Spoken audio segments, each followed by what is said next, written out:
मागील 17 वर्षांपासून मुंबई गोवा नॅशनल हायवेचं काम धीम्या गतीने सुरू आहे.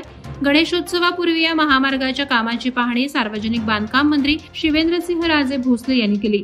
मुंबई गोवा नॅशनल हायवेच्या चौपदरीकरणाचं काम पुढील 1 वर्षात 100% पूर्ण होणार असल्याची ग्वाही मंत्री शिवेंद्रसिंहराजे भोसले यांनी दिली.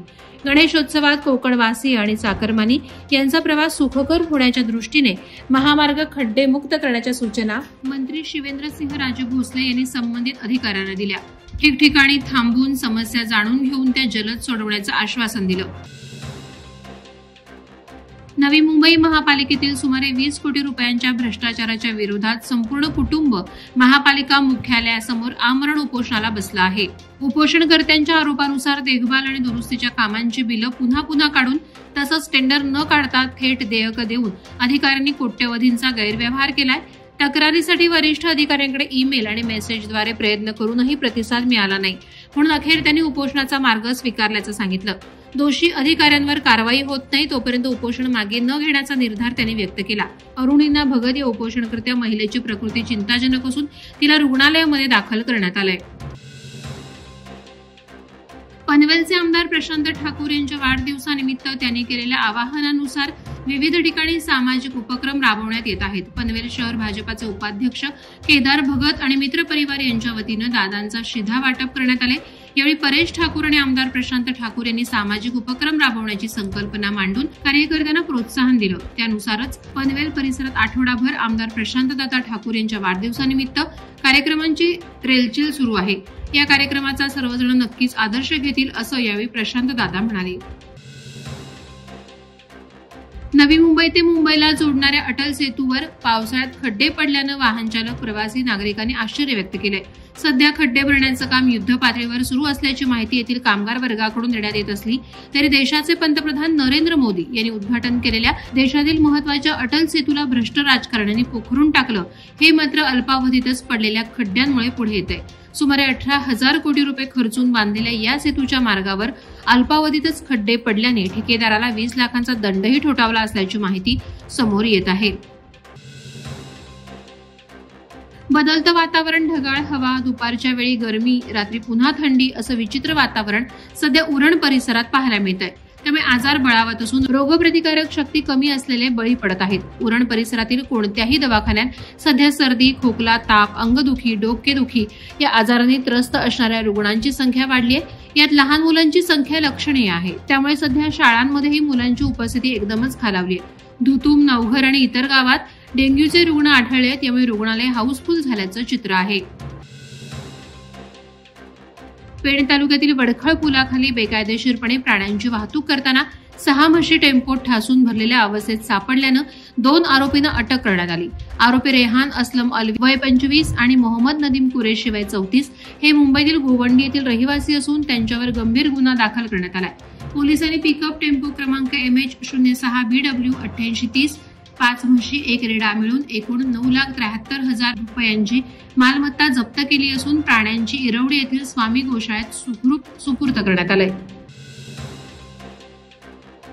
उरण तालुका मराठी पत्रकार संघाचे माजी अध्यक्ष आणि सामाजिक साहित्यिक क्षेत्रात सक्रिय असलेले ज्येष्ठ पत्रकार JM घरत वय 82 यांचे सातरहाटी उरण येथील राहत्या घरी निधन झालं.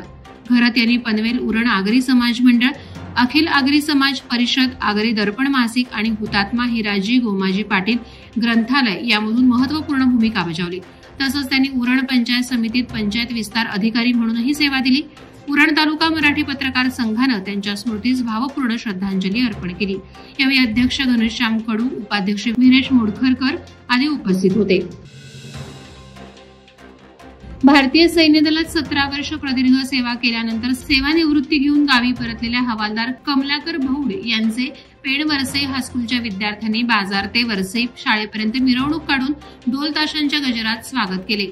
यावेळी महिलांनी त्यांचं औक्षण केलं. जावळी, निफाड आणि वरसई विभागातील युवकांनी वरसई ते जावळी बाईक रॅली काढून डीजेवर देशभक्ती गीतं लावत तसंच भारत माता की जय, जय जवान जय किसान अशा घोषणा देत आणि भारताचा राष्ट्रध्वज तिरंगा हातात घेऊन फुलांची उधळण करून त्यांची मिरवणूक काढून जावळी सभागृहात सत्कार करण्यात आला.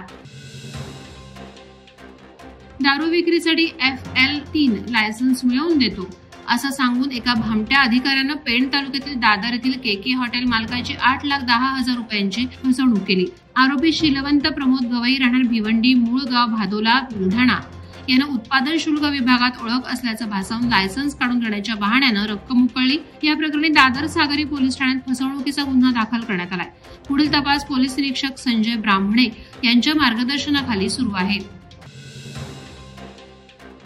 नोटरी असोसिएशन महाराष्ट्रतर्फे नवीन आणि जुन्या नोटरींसाठी मार्गदर्शन कार्यशाळेचं आयोजन 10 ऑगस्ट 2025 रोजी सकाळी 10 वाजता काकाजीनी वाडी पनवेल येथे करण्यात आलंय। ॲडव्होकेट प्रफुल्ल म्हात्रे आणि ॲडव्होकेट चांबले यांच्या पुढाकारानं ही कार्यशाळा प्रथमच पनवेलमध्ये होणार आहे। कार्यशाळेत नोटरी कार्यपद्धती, शंका निरसन आणि कायदेशीर कामकाजाचं मार्गदर्शन दिलं जाईल। अध्यक्ष SV तटे यांनी सर्व नोटरींना लवकरात लवकर नाव नोंदणी करण्याचं आवाहन केलं आहे।